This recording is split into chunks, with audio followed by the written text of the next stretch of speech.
The following video contains spoilers for Dark Imperium Godblight and Watchers of the Throne, the Regents Shadow. Also, if you enjoy the video, don't forget to like and subscribe. As the story of the Horus Heresy began to draw to its conclusion, Games Workshop decided to breathe some life into the 40k setting. They split the galaxy in two, resurrected a loyalist Primarch, and set into motion a crusade that serves as the current narrative backdrop for the setting. This is the Era Indomitus. Within this revitalized setting, we have a paradigm which offers an advancing narrative, one that is hopefully building towards something of significance. This potential has many in the fandom intrigued by what could follow as the next beat in the narrative. One concept in particular is that the reforms and subsequent upheaval initiated by the returned Primarch, Rebute Guilliman, will incite a civil war, raising the tension and placing further stress on the beleaguered Imperium.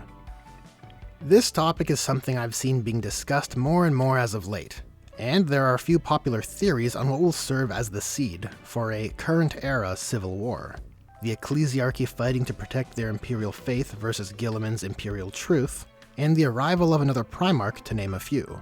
It's a fairly contentious prospect, and across the cases I've seen, some certainly have more merit than others. But every way you slice it, I can't help but come to the conclusion that it's an awful direction for the setting to shift towards. Plus there are quite a few related topics which I think make for a worthwhile discussion.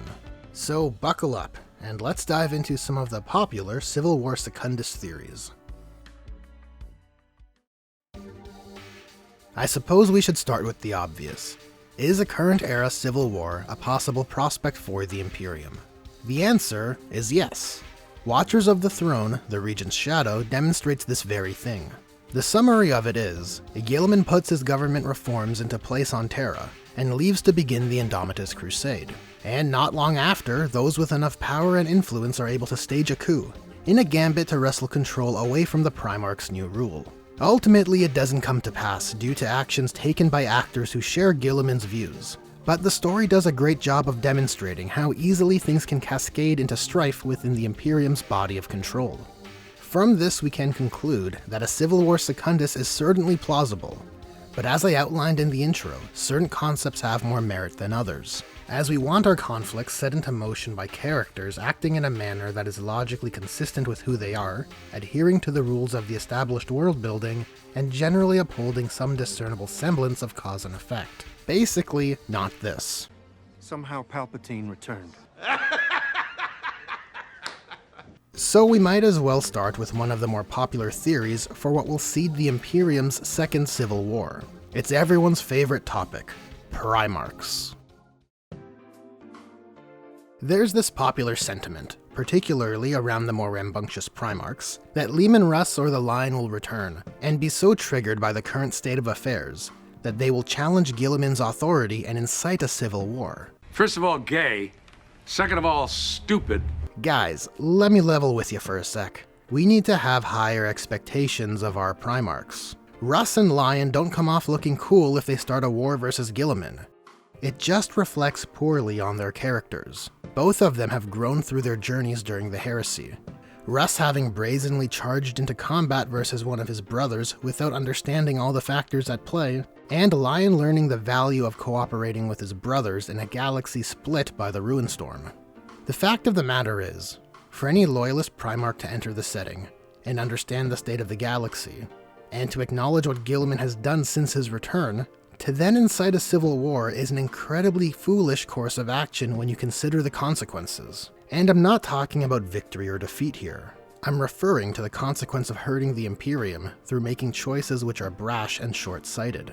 As much as I like the series, this is an issue you can find throughout the Horus Heresy, where Primarchs act in absurd or irrational manners to the situations presented to them. Primarchs, not counting those who lack their faculties, should be pillars of rationality, making pragmatic choices tempered by wisdom that serve to better their future. And so, any loyalist Primarch who returns and is happy to throw the Imperium into chaos, literally the name of the bad guys, resulting in more damage than growth, makes for a poor and rather unbelievable Primarch. Moving on to the next theory. Now, an Ecclesiarchy-rooted civil war has greater plausibility than a Primarch-based one. This is due to the undeniable ideological clash with the present imperial faith versus the secular imperial truth of Guilliman's past. But fundamentally, I'd say there's very little plausibility with this concept. As far as I can tell, the writing thus far has established measures to prevent this from happening. We can start with Guilliman's rationale in dealing with the Ecclesiarchy, demonstrated across the Dark Imperium trilogy and the Dawn of Fire series. That being, he understands the state of the Imperium and its reliance on the imperial faith. And although he personally finds it distasteful, Guilliman begrudgingly gives it the acknowledgement that it needs. If we have one hand on the wheel, we can still steer. Essentially, Guilliman, being the pillar of pragmatism he is, consciously makes decisions to ensure ideological friction doesn't develop. And then there are the sacrosanct views held by the Ecclesiarchy, where the dogma of the imperial faith positions Guilliman as the resurrected Son of God. This means that in order for the Ecclesiarchy as a body to turn against the divine Guilliman, he would need to do something out of character, to say the least, that would spark the embers of conflict. However, in spite of those framing devices with how Guilliman handles the Ecclesiarchy, that doesn't move the plausibility of a civil war off the table. Events can still be written into a sequence to stir individuals of influence into action. Or perhaps something could be introduced to call everything into question. This leads us to the topical seat of discussion on the subject, Imperium Secundus. For those unfamiliar with the deets, Imperium Secundus was a second Imperium founded by Guilliman and his two brothers during the Horus Heresy. It was seated in the Ultramar Empire. It had Sanguinius as its de facto emperor, the Lion as its lord protector, and Guilliman handling the admin. And it was founded due to the circumstances of the Ruinstorm, which thusly disabled the three Primarchs from knowing the fate of Terra or anything at all beyond the space of Ultramar. The basic premise here is that Guilliman's unremembered empire will eventually come to light and disrupt the status quo.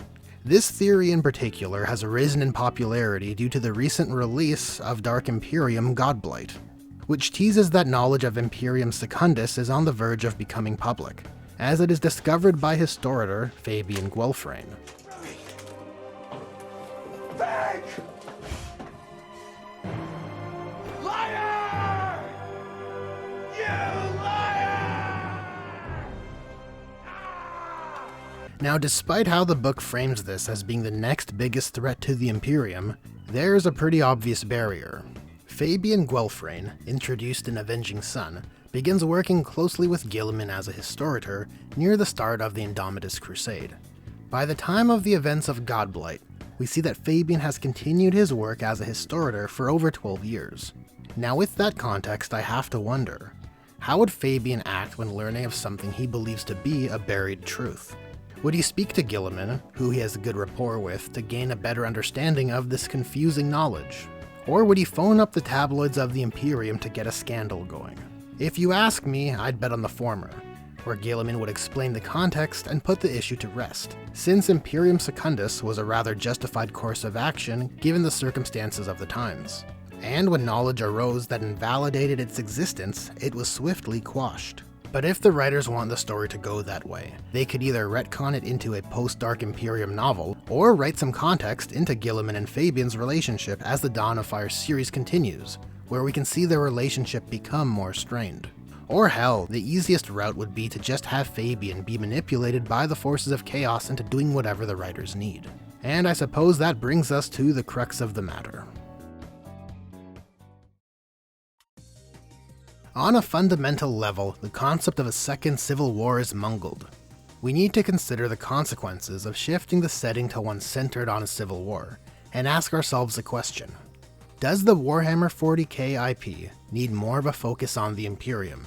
This question is at the core of my general grievances with the Second Civil War plot point. It certainly isn't a hot take to say the Imperium already has a disproportionate amount of attention, both in terms of the narrative and the product support. And a second Civil War plotline just further magnifies the IP's focus on the Imperium.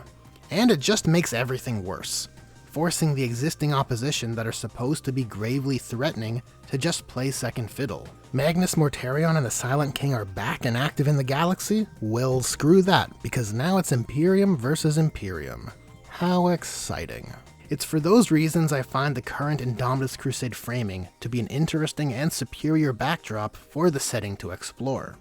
Under this paradigm, the Imperium is able to be in a position of agency rather than being mostly reactive, and it allows all the opposing factions to have moments in the spotlight as the different campaign sets and Indomitus-era novels are released. Above all, I think it's important to keep in mind that the faction diversity of 40k is the big selling point of it as a setting when compared to the Horus Heresy. 40k at its best will be making the most of that potential, and thankfully the wind seems to be blowing in that direction. A small caveat to end on. While I do find Civil War Secundus inferior as a backdrop for the setting, I do like it quite a bit as a story arc serving to further flesh out the world building. And I think it would work really well as an isolated narrative event where it can be presented, explored, and then resolved. And honestly, I think that's the shape it will take as the 40k narrative continues to unfold. And such a story just might make for a killer page-turner that will allow us to watch the knowledge of Imperium Secundus come to light. And it just might make for an intriguing backdrop that will allow for a certain Primarch to return to the setting. And there we have it. My thoughts on some of the popular Civil War Secundus theories, as well as some tangential thoughts. Thanks for watching, and a special thanks to my patrons, Julius Maximus, as well as the others who help keep the dream alive. So, if you enjoyed this video, there's a like button, and if you want to help my channel grow, there is a subscribe button. There's also a bell button and a share button, so press the buttons you want to press. And with that, I hope to see you guys in the next one.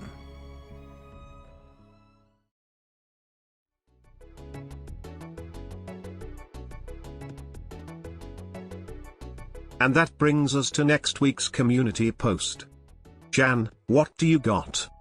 Well, we're releasing a new campaign book which ties into the Sisters of Battle units, and the book will also feature a section of rules for the Chaos Space Marines. Oh wow, rolling out some rules for the Chaos Space Marine player base?